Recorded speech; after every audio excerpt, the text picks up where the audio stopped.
She didn't just call the cops on Mesh, claimed I was endangering the entire neighborhood because I had the audacity to dig a well behind my own house. A well, not a bomb shelter, not an oil rig, a simple, legal irrigation well for tomatoes. But in Karen's world, anything not approved by her clipboard or manicure was a threat to suburban civilization. What she didn't know, what she couldn't have possibly imagined, was that the quiet widower behind the shovel was Miles Carter, a senior hydrologist for the Texas Water Development Board. I wasn't just some guy playing farmer, I was the guy who literally signed off on water infrastructure projects across 7 counties. And by the time Karen realized that her entire 1,500-head cattle operation depended on a pipeline that ran through my land, it was already too late. Let me rewind just a bit. That morning started like most in East Texas: sunlight pouring through the pecan trees, birds complaining about the heat, and me, out back with the shovel, chasing a memory. My wife Sarah had always dreamed of growing tomatoes sweet enough to start fights at church potlucks. After she passed cancer 2 years ago, I couldn't bring myself to pull the weeds. But this year felt different. So I started digging. Enter Karen. The stiletto storm. The sound of her heels on gravel was like a thunder warning. Click, click, doom.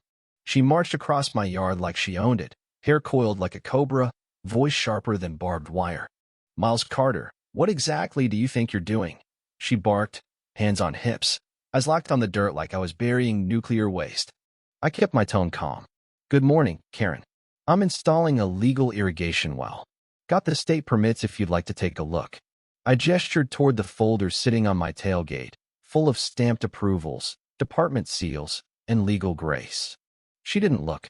She didn't care. Karen didn't want facts, she wanted obedience. You didn't get HOA approval, she hissed. This is a violation of our landscaping and community standards.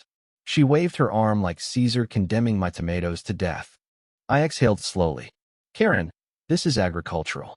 The HOA has no jurisdiction over state-permitted water systems. I've been managing Texas water infrastructure for 15 years and know the law.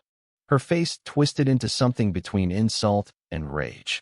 We'll see about that, she snapped, pulling out her iPhone like she was drawing a pistol. Yes, 911. I need to report an illegal construction project, potential environmental hazard. I just stared. Lady was calling the cops on a hydrologist for installing a well with state permits. That's like calling the fire department because your neighbor is using a fire extinguisher. 20 minutes later, Sheriff Donnelly pulled up. A man who looked like he'd rather be anywhere else but wasn't about to say no to Karen Blackstone.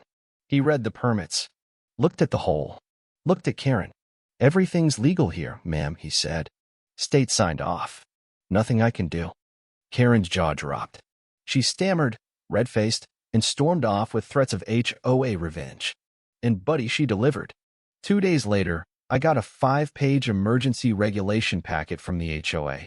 $500 daily fines unless I filled the well, effective immediately. She also mailed newsletters to every house in Riverside Creek warning that my well could poison the groundwater, kill property values, and possibly cause a plague of locusts. Kids who used to wave at me now crossed the street. Even old Mrs. Granger avoided eye contact. And just when the gaslighting started to sting, old Frank Daly came by. Frank was 73 and sharper than anyone half his age. Sat on my porch like he owned it and said, Miles, you ever wonder where Karen gets all the water for those cows? I blinked. I hadn't. But he was right.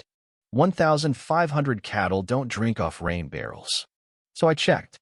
The state permits allowed her 15,000 gallons per day, enough for maybe 300 cows.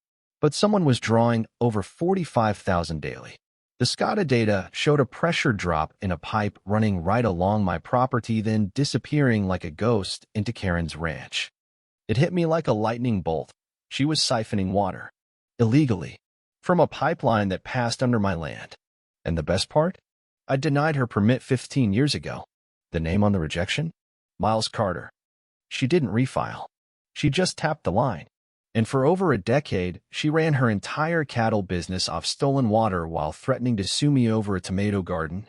I called Layla Monroe, an environmental lawyer I'd worked with.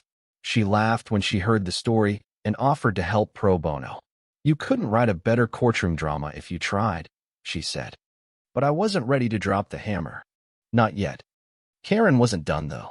She hired Gregory Langston, a high-powered HOA attorney known for bullying homeowners into submission. He called a town meeting, passed out glossy flyers about my unauthorized well, and gave a PowerPoint that made me look like the villain from a disaster movie. Then he made a mistake. He referenced concern about existing agricultural systems that could be compromised by unsanctioned wells. That was my cue. I stood up and said, "Hi, I'm Miles Carter, Senior Hydrologist for the Texas Water Development Board. My well is fully permitted. And by the way, I'm curious about these existing systems you're trying to protect, like, say, a 15-year unauthorized tap." You could hear a pin drop. Then Mrs. Granger, bless her, chimed in from the back. "I always wondered about that pipe running past my roses." Langston's face turned the color of skim milk. The meeting flipped.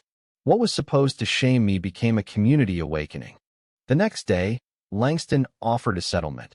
They'd drop all action against me if I agreed not to pursue Karen's water violations. Layla laughed so hard she dropped her pen. "That's a confession," she said. "They're terrified." So I did what they feared most. I donned my state inspector uniform, rolled up in an official state truck, and knocked on Karen's gate. Her eyes widened like she'd seen a ghost. I conducted a full compliance inspection, found the unauthorized tap, verified the pressure data, documented 14 state violations plus forgery when she forged my name on a permit renewal last year. Felony charges were now on the table. But then something I never expected. At 11:30 p.m., Karen pulled into my driveway. No heels, no makeup, just a woman crushed under the weight of her secrets. She sat beside me on the porch, looked at Sarah's tomato garden, and said, "Miles, I was so afraid of losing the last thing I had." And then she told me everything: divorce, custody battles, mounting debt, bad choices. I could have crushed her with a phone call. But Sarah's voice echoed in me, "Choose compassion, Miles, not vengeance."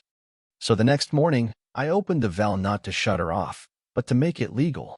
I activated a plan I'd been drafting for months, a community water cooperative. Karen became the first paying customer. She agreed to monthly restitution.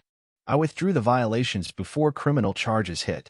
We turned her theft into a solution that benefited the entire neighborhood.